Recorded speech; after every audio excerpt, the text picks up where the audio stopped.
Assalamualaikum warahmatullahi wabarakatuh. Halo sahabat matematika. Pada seri mata kuliah teori bilangan kali ini, kita akan belajar tentang teorema Wilson beserta contohnya.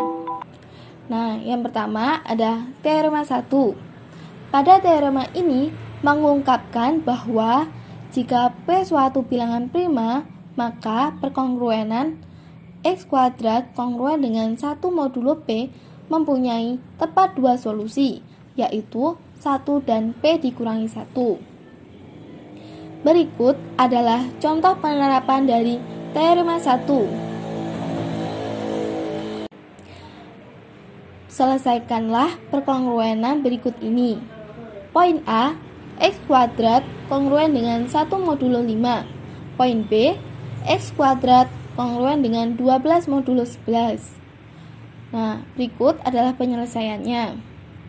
Untuk poin A, karena P merupakan bilangan prima, maka berdasarkan teorema 1, perkongruenan X kuadrat kongruen dengan 1 modulo 5 mempunyai tepat dua solusi, yakni 1 dan P dikurangi 1, yaitu 5 dikurangi 1 sama dengan 4. Jadi, solusi dari perkongruenan X kuadrat kongruen dengan 1 modulo 5 adalah 1 dan 4. Penyelesaian selesai. Untuk poin B, X kuadrat kongruen dengan 12 modulo 11. Perkongruenan ini bernilai sama dengan X kuadrat kongruen dengan 1 modulo 11. Karena P merupakan bilangan prima, berdasarkan teorema 1, perkongruenan X kuadrat kongruen dengan 1 modulo 11 mempunyai tepat dua solusi, yakni 1 dan P dikurangi 1 sama dengan 11 dikurangi 1 sama dengan 10. Jadi, solusi dari perkongruenan X kuadrat kongruen dengan 12 modulo 11 adalah 1 dan 10. Penyelesaian selesai. Berikutnya ada teorema 2. Pada teorema ini mengungkapkan bahwa misalkan P suatu bilangan prima selain 2 dan A aksen adalah solusi dari AX kongruen dengan 1 modulo P dengan A sama dengan 1, 2, 3 sampai dengan P dikurangi 1, yaitu A aksen kongruen dengan 1 modulo P dengan A aksen lebih dari 0 dan kurang dari P. Maka, poin pertama, jika A tidak kongruen B modulo P, maka A aksen tidak kongruen dengan B aksen modulo P. Poin 2, jika A sama dengan 1 atau A sama dengan P dikurangi 1, maka A aksen kongruen dengan A modulo P. Berikut adalah contoh penerapan dari teorema 2. Tentukan solusi-solusi dari perkongruenan linier AX kongruen dengan 1 modulo 13 dengan A sama dengan 1, 2, 3, 4, 5 sampai dengan 12 dan 0 kurang dari A aksen kurang dari 13. Nah, penyelesaiannya sebagai berikut.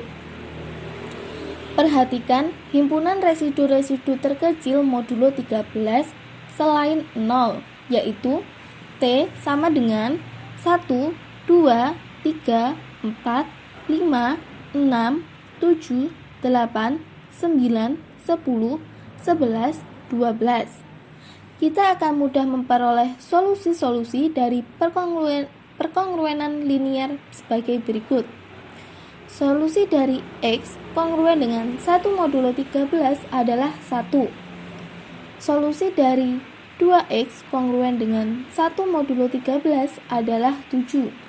Solusi dari 3X kongruen dengan 1 modulo 13 adalah 9. Solusi dari 4X kongruen dengan 1 modulo 13 adalah 10. Solusi dari 5X kongruen dengan 1 modulo 13 adalah 8. Solusi dari 6X kongruen dengan 1 modulo 13 adalah 11. solusi dari 7x kongruen dengan 1 modulo 13 adalah 2. Solusi dari 8x kongruen dengan 1 modulo 13 adalah 5.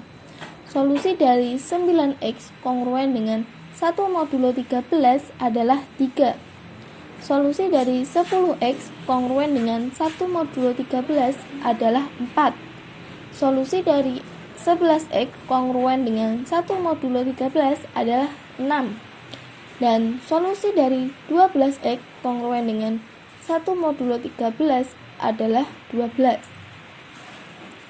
Tampak dari perkongruenan linier tersebut bahwa jika A anggota himpunan T dan A aksen adalah solusi dari AX kongruen dengan 1 modulo 13, maka A aksen anggota himpunan T pula.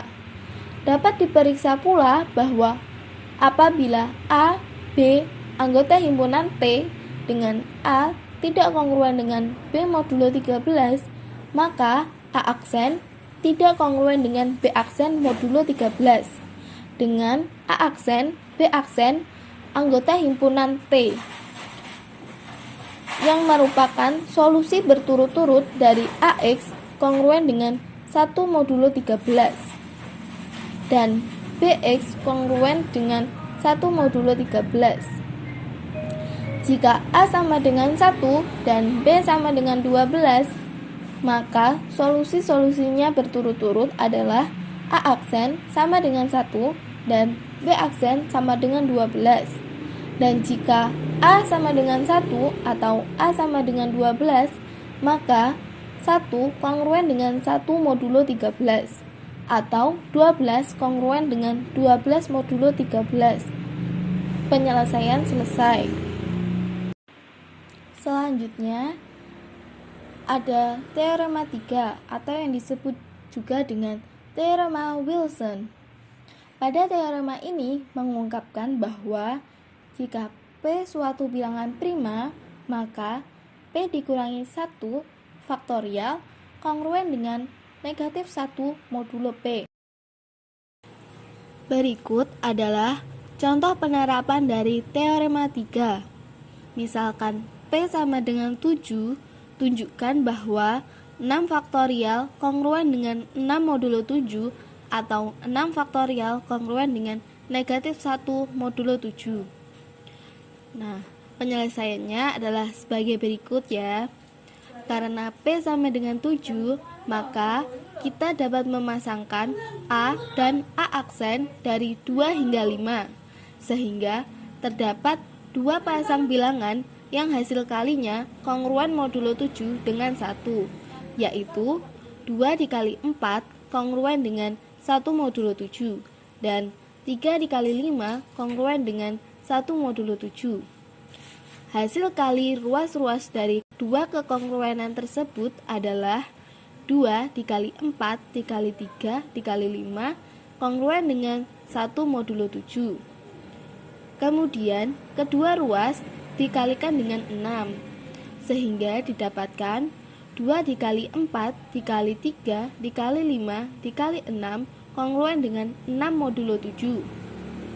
Bentuk tersebut dapat ditulis menjadi 6 faktorial kongruen dengan 6 modulo 7 dan bernilai sama dengan 6 faktorial kongruen dengan negatif 1 modulo 7. Penyelesaian selesai. Selanjutnya, kita memasuki teorema yang keempat atau teorema terakhir pada pembahasan kali ini.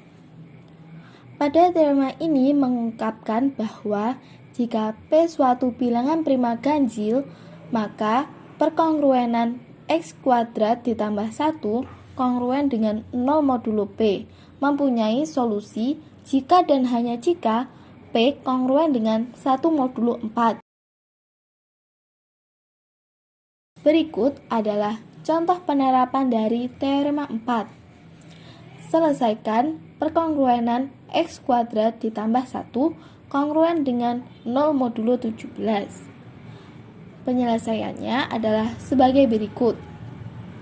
Karena 17 adalah bilangan prima berbentuk 4K plus 1 dengan K sama dengan 4, maka perkongruenan tersebut mempunyai solusi berikut. 17 dikurangi 1, kemudian dibagi 2 faktorial, sama dengan 8 faktorial, sama dengan 40.320, kongruen dengan 13 modulo 17.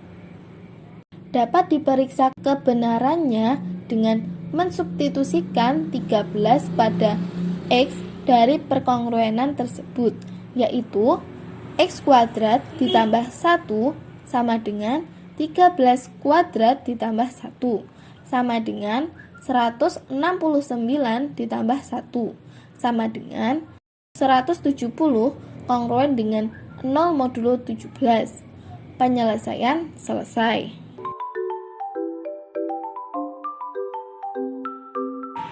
Oke teman-teman, cukup sekian pembahasan kita mengenai teorema Wilson pada pertemuan kali ini.